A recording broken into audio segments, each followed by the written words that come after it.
नमस्ते बच्चों, मैं संजीव गुंजन आप लोगों के सामने पुनः उपस्थित है ऑब्जेक्टिव क्वेश्चन चैप्टर 2 से क्लास 12 बायोलॉजी। क्यों डरे जिंदगी से हम क्या होगा, क्यों डरे जिंदगी से क्या होगा, कुछ नहीं होगा तो तजुर्बा जरूर होगा।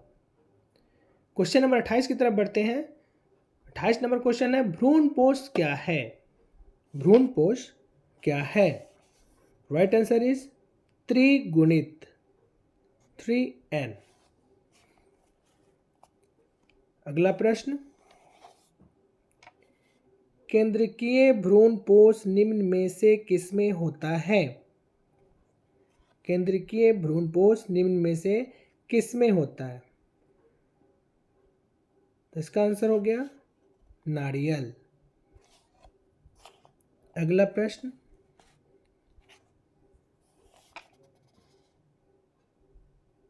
भ्रूण कोश की सेंट्रल कोशिका है। भ्रूण कोश की सेंट्रल कोशिका है। 30 नंबर प्रश्न, और इसका सही उत्तर क्या होगा बच्चों? पिछले वीडियो में हम लोग जाने थे। इसका उत्तर हो गया द्वितीयक केंद्रक। और यह क्वेश्चन BSEB में पूछा गया है 2016 में। अगला प्रश्न, भ्रूणपोष की उत्पत्ति किससे होती है। भ्रूणपोष की उत्पत्ति किससे होती है? किससे होती है? गुरु बीजाणु से भ्रूणपोष की उत्पत्ति होती है। क्वेश्चन नंबर 32, इनमें कौन द्विगुणित है। इनमें कौन द्विगुणित है? तो इसका राइट आंसर क्या हो जाएगा? द्वितीयक केंद्रक जो होता है वह द्विगुणित होता है, अर्थात C is a right answer. Question number 33, आवृत बीजी पादप में बीज के निर्माण के समय द्वितीयक केंद्रक परिवर्तित हो जाते हैं। किस में परिवर्तित हो जाते हैं? तो भ्रूणपोष में परिवर्तित हो जाते हैं। तो right answer is B. 34 number प्रश्न को देखते हैं।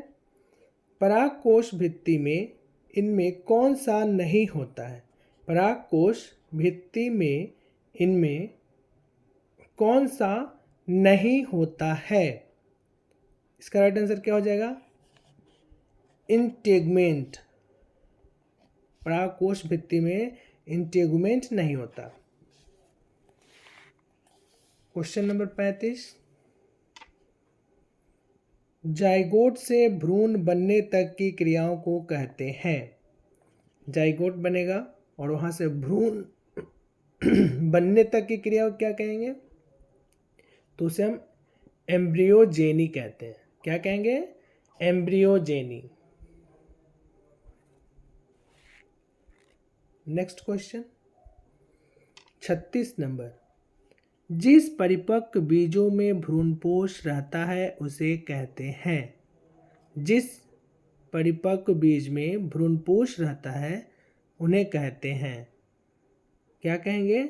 एंडोस्पर्मिक। जिनमें परिपक्व बीज होगा में भ्रूणपोष होगा एंडोस्पर्मिक कहते हैं। 37 नंबर प्रश्न, जब एक भ्रूणकोश में भ्रूण की संख्या 1 से अधिक होती है तब उस स्थिति को कहते हैं। क्या कहेंगे उस स्थिति को? तो पोली एम्ब्रियोनी कहेंगे। 1 से अधिक भ्रूण की संख्या हो जाएगी तो पोली एम्ब्रियोनी। अगला प्रश्न, पोली एम्ब्रियोनी पाई जाती है। कहाँ पाई जाती है? 1 से अधिक भ्रूण पोली एम्ब्रियोनी। और यह कहाँ पाया जाएगा? सिस्टर्स में। Right answer is B. Question number 39, अनिषेक जनन सामान्यतः मिलता है। अनिषेक जनन सामान्यतः किस में मिलता है? किस में मिलेगा? अनिषेक जनन होता है अंगूर में। Right answer is A. Question number 40 को देखते हैं। अंडक का बिना निषेचित हुए विकसित होना कहलाता है। अंडक का बिना निषेचित हुए विकसित होना कहलाता है। क्या कहलाएगा? Parthenocarpy. Parthenocarpy. Right answer is A. Question number 41। अंड उपकरण में होता है। अंड उपकरण में होती है। क्या होती है? तो इसका हो जाएगा अंड व सहायक कोशिकाएं। Right answer is D. Next question.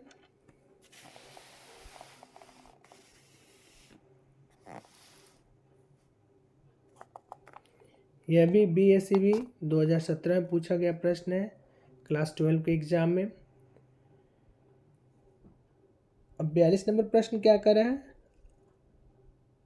अनुन्मील्य परागन वाले पौधों में निश्चित रूप से होता है।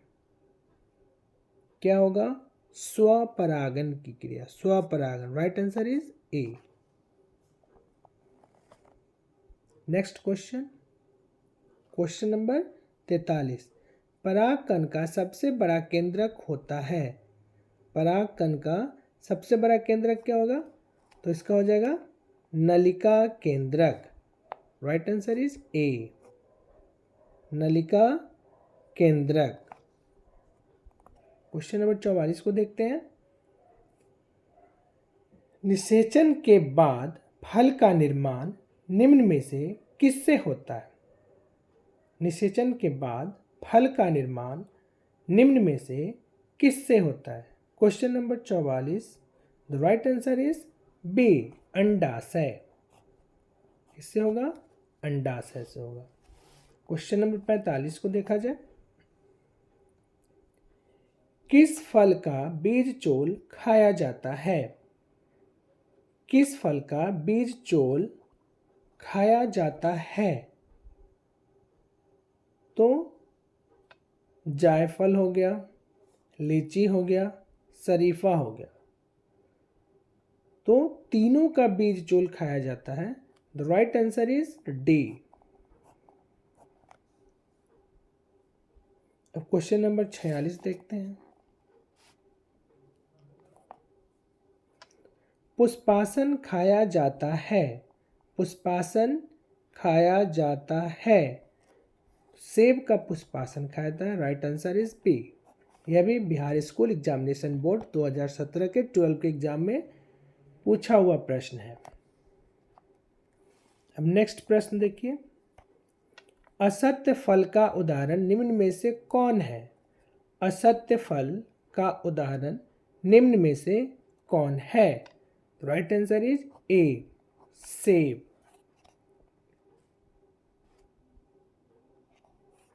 अगला प्रश्न। सत्य फल का निर्माण किससे होता है? सत्य फल का निर्माण किससे होगा? तो सत्य फल का निर्माण अंडाशय से होगा। राइट आंसर इज ए। सत्य फल का निर्माण अंडाशय से होगा। Question number 49। बहुभ्रूणता पॉलीमेम्ब्रियोनी सबसे ज्यादा किसमें होती है? बहुभ्रूणता जिम्नोस्पर्म में होता है। Right answer is A. The last question is